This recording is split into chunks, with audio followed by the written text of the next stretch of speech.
বিসমিল্লাহির রহমানির রহিম। আসসালামু আলাইকুম। জনতার রান্নাঘর থেকে সবাইকে জানাচ্ছি শুভেচ্ছা। আশা করি সবাই ভালো আছেন।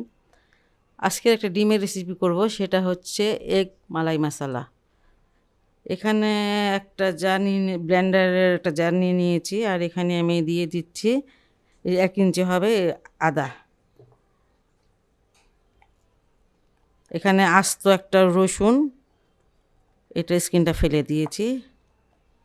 এই যে 7-8টা না 6টা কাঁচা মরিচ, আর এখানে বড় 2টা পেঁয়াজ, আর এগুলো আমি একটু পানি দিয়ে ব্লেন্ড করে নেব।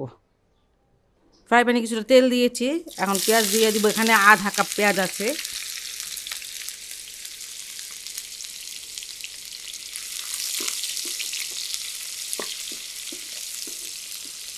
তেলটা নিজের পছন্দ মতন দিবেন, তেল অনেকে কম খান বেশি খান, সেইভাবে দিবেন।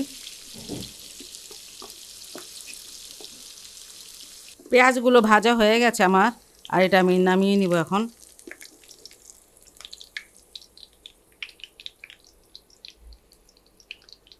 আর এটুকু থাক, এটুকু নামাবো না। আর সেই যে মশলা, পেঁয়াজ, কাঁচামরিচ, আদা, রসুন, সেটা দিয়ে দিলাম।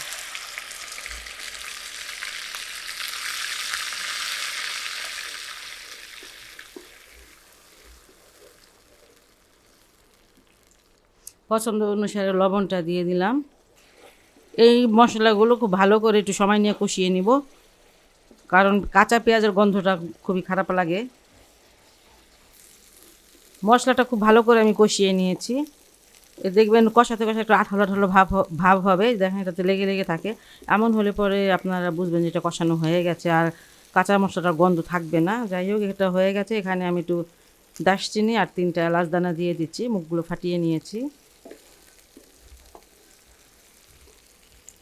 সামান্য একটু ধনিয়ার গুঁড়া আধা চামচ হবে, আর একটু জিরার গুঁড়া, সেটাও আধা চামচ। এর থেকে বেশি আর কোনো মশলা দিব না।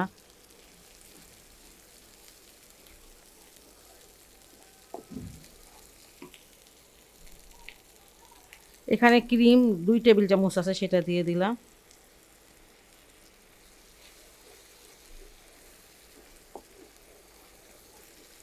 আপনাদের ক্রিম না থাকলে দুধের সর কিছুটা একটুখানি জমিয়ে তারপরে একটু দুধ দিয়ে ব্লেন্ড করে নিলে ক্রিমটা হয়ে যায়।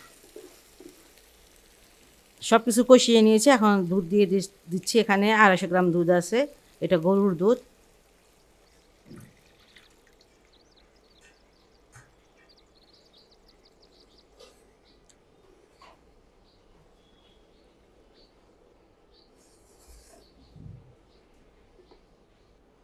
এখানে 5টা ডিম সিদ্ধ করে আমি নিয়েছি, সিদ্ধ করে এভাবে অর্ধেক অর্ধেক করে কেটে নিয়েছি।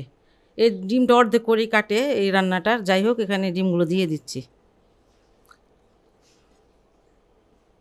এই যে এর দিকটা এমনভাবে দিবেন, এই যে আপনারা দেখতে পাচ্ছেন স্ক্রিনে।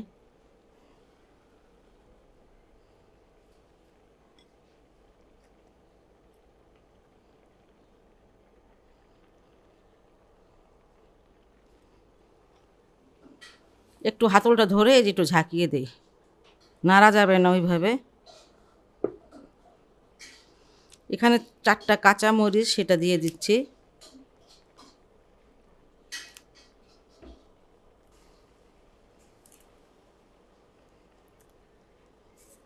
এবার বেরেস্তাটা দিয়ে দিচ্ছি।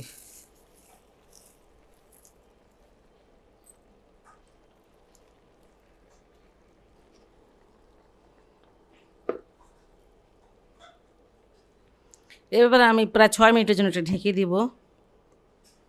6 মিনিট পর আমি আসলাম।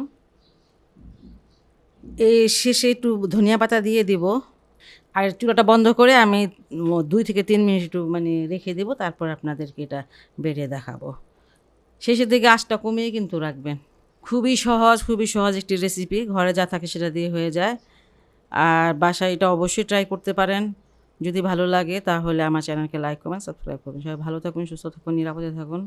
সবসময় দোয়া করি। আল্লাহ হাফেজ।